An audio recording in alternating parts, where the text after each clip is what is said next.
Washington Post. Not everybody I differ with is angry and bitter and mean. Listen to her. What we should be doing is shunning these people. Shunning, shaming these people is a statement of moral indignation that these people are not fit for polite society. It's not only that Trump has to lose, but that all his enablers have to lose. We have to collectively, in essence, burn down the Republican Party. We have to level them, because if there are survivors, if there are people who weather this storm, they will do it again. That's me. I'm one of the enablers.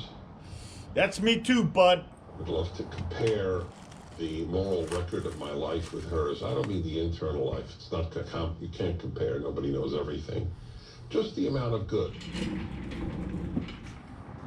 How many people she has helped reconcile with their parents and with their spouses. I have brought more love into this world than Jennifer in any given week than Jennifer Rubin has in her lifetime. But her self-image is saintly. We're going to burn the Republican Party down. We will destroy the enablers. The left destroys itself. See, the enablers, Alan Dershowitz would be called an enabler. If you're not sufficiently left, then she wants you destroyed. This is how communism arose. I have to admit, I didn't foresee. I always knew how bad the left is, but I did not foresee the danger, a serious danger to America of communism. Which, it's an interesting question. So Jennifer Rubin, would you, by the way, I invite Jennifer Rubin onto the show. They never debate, these people, and so I regularly, publicly announce, Jennifer Rubin, you are hereby invited onto the Dennis Prager Show. Speak your piece. I know I'll never be invited to the Washington Post, but I will invite you onto my show.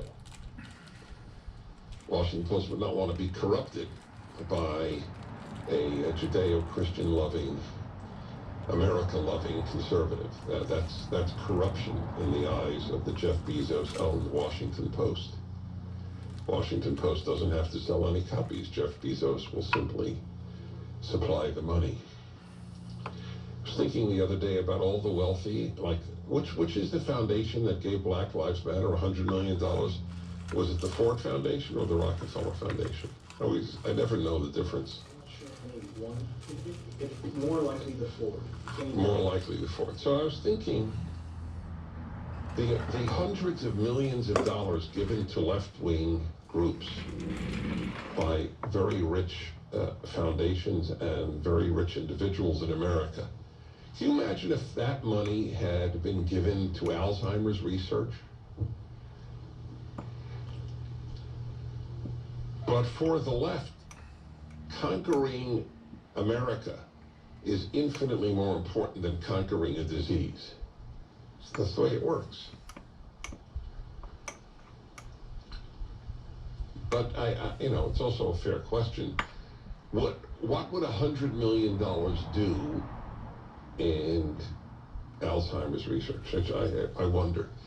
I pick Alzheimer's because it's so tragic.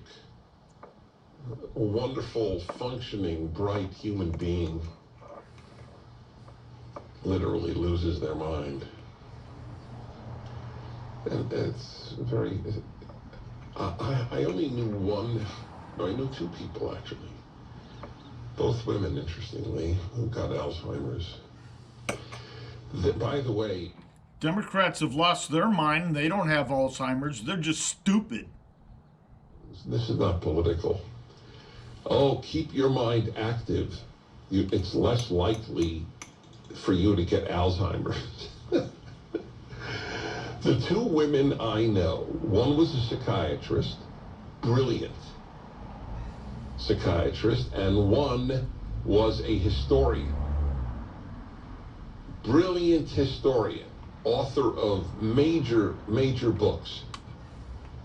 Believe me, they kept their minds active. I don't think it has a darn thing to do with keeping your mind active.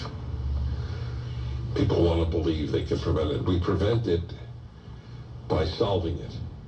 We solve it with money. I don't know how much. But I'd rather give it to Alzheimer's research than Black Lives Matter. Red U Zone